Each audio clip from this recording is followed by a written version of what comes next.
another edition of the Story Behind the Car, and we're with Mike, and this is his 1969 Chevy Camaro, and it looks like it's totally custom, Mike.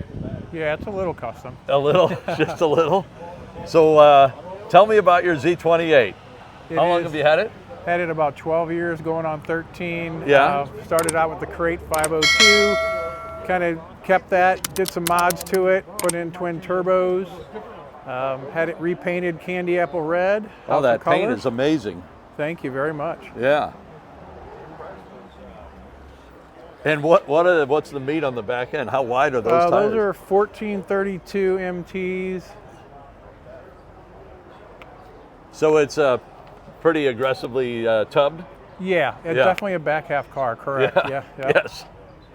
And was it like this when you bought it? It was. Okay. It was a back half car. It was a race car in its previous life, and then a guy before me bought it, and then it was up near Chicago in Marseilles, Illinois, and then went and got that and did some serious rework everywhere. So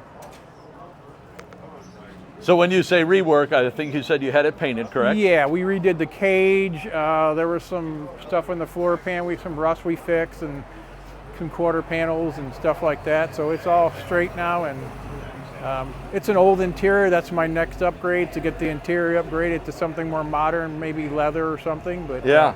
Do you mind if I open the door, Mike? Absolutely not. Go ahead.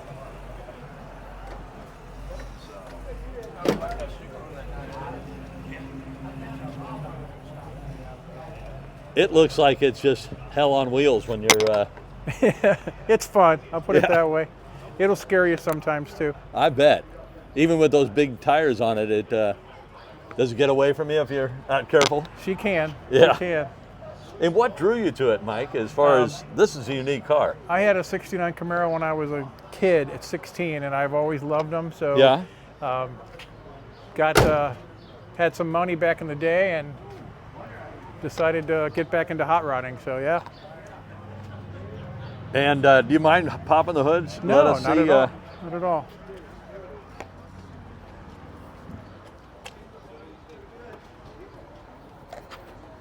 I can do it. Holy crap. Thank you.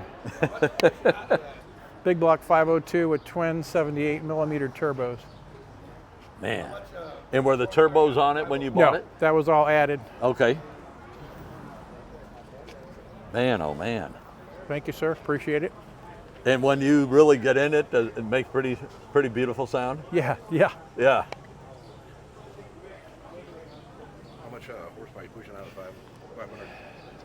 500? That motor stock is over 500, so I'm probably it's turned down a lot, probably about 8 right now. 8? So I can run pump gas.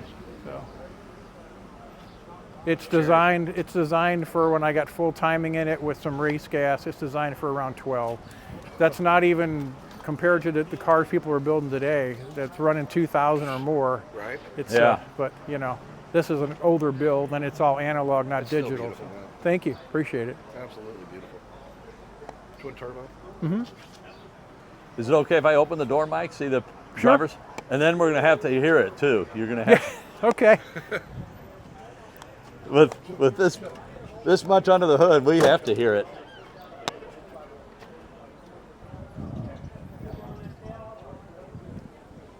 And how did you find it? You said it was up around Chicago. Yeah, I forget what. It wasn't Trading Times. That's too old. But I think I saw it online or something. It's where I was doing a lot of just research looking for cars. Yeah. I forget what website or where I went to find it, but I know I looked at a whole lot of cars back in the day before I bought this one. So. Yeah. And when you saw this, do you remember when you first saw it? It was, and it was red, but it wasn't candy. It was like a fire engine red, but it was an older paint job. So I knew that needed to be done. Yeah. Yeah. So a little bit now and then. So. Yeah. But when you first saw it, you thought, this is it? Yeah, I liked it. Yeah. Went and saw it in the wintertime. Yeah. Okay.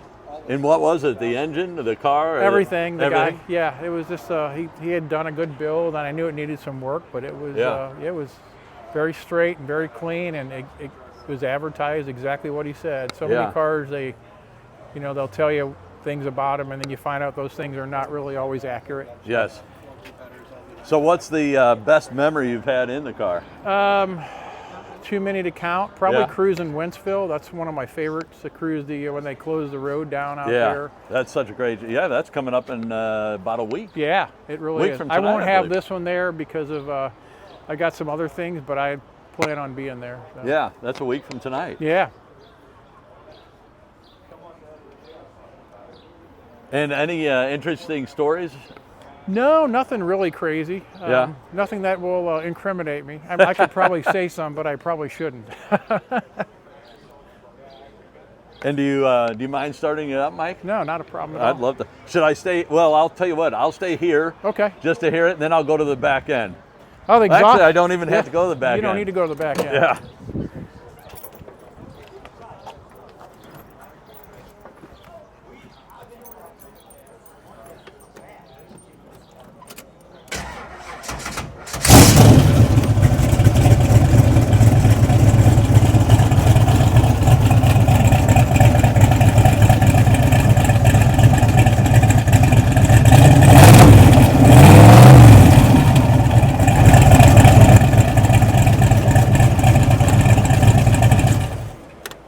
And you said it's about 800 horse?